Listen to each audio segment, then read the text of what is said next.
પિયુષભાઈ, પરશુરામ ભગવાનની 3 દિવસ જન્મજયંતિ પ્રસંગ ઉજવવાનો છે.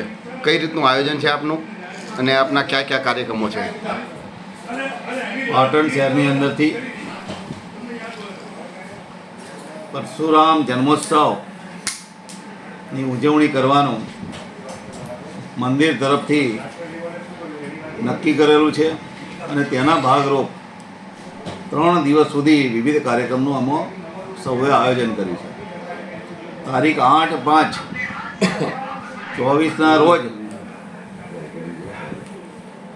સાંજે 5 કલાકે મંદિરના હોલની અંદર જુદા જુદા સમાજના ધોરણ 5 થી 12ના ભૂલકાઓ માટે ક્વિઝનો કાર્યક્રમ કર્યો છે.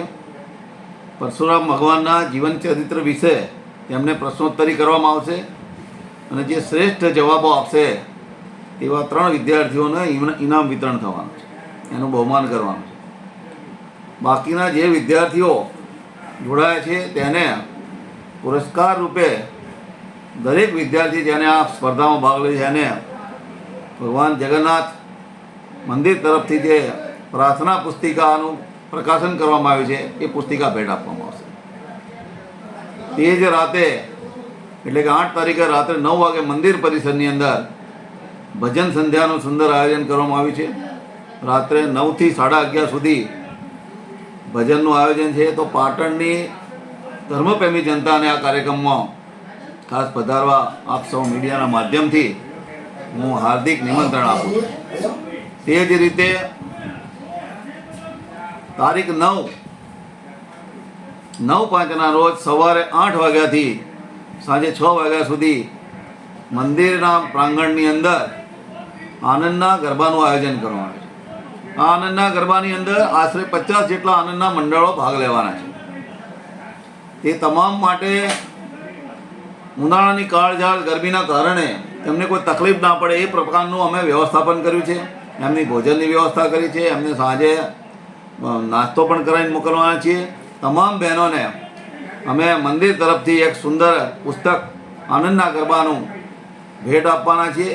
એટલે પુસ્તક અને પ્રસાદી દરેક બહેનોને અમે ભેટ આપીશું અને દરેક ગરબા મંડળ દીઠ એમનું સન્માન કરીને એમને સ્મૃતિચિહ્ન અર્પણ કરવાનું નક્કી કર્યું છે. ત્યારબાદ 10/5ના રોજ સવારે 8 વાગે નિજ મંદિરેથી ભગવાન પરશુરામજીની રથયાત્રાનો આરંભ કરવામાં આવશે અને ગરમીને ધ્યાનમાં રાખી 2 કિલોમીટરના ટૂંકા રૂટ ઉપર પસાર થશે. આ 2 કિલોમીટરના ટૂંકા રૂટ ઉપર આશરે 10 જેટલા સેવા કેમ્પો લાગવાના છે. મંદિરથી હિંગળા ચચર, ચતુર્ભુજ ગાર્ડન, જૂનાગંજ બજાર, પુનઃ હિંગળા ચચર, મુખ્ય બજારમાંથી ઘીવટા નાકા સુધી રથયાત્રા જશે અને ત્યાંથી ઘીવટા વિસ્તારની અંદર પસાર થઈ અને નિજ મંદિરે પરત ફરશે. તો આ રથયાત્રાની અંદર સર્વ સમાજના કોઈ પણ જાતિના જ્ઞાતિ ભેદ વગર જાહેર જનતાને જોડાવા માટે અમારું હૃદયપૂર્વકનું આમંત્રણ છે. સૌ સમાજ આની અંદર જોડાય. પરશુરામજી આપણા સૌ સનાતન ધર્મના આરાધ્ય છે. સનાતન ધર્મ માટે એમને ખૂબ ટોચનું કામ કરેલું છે. અનેક વખત પૃથ્વીને દુરાચાર્યોમાંથી આપણે મુક્ત કરી અને સુશાસનની સ્થાપના કરનાર ભગવાન છે. એમને પર્યાવરણનું બહુ જતન કર્યું છે, ખેતીવાડીનું માર્ગદર્શન આપ્યું છે, અનેક ક્ષેત્રે એમને કામ કર્યું છે. એવા પરશુરામ ભગવાન માટે આપ સૌ સનાતન ધર્મના નાગરિકોનું દાયિત્વ છે કે તેમની પૂજા થાય, તેમની ભવ્ય ભવ્ય તે ઉજવણી થાય. તો સૌને આમંત્રણ આપું છું આપના માધ્યમથી. અસ્તુ. Thank you.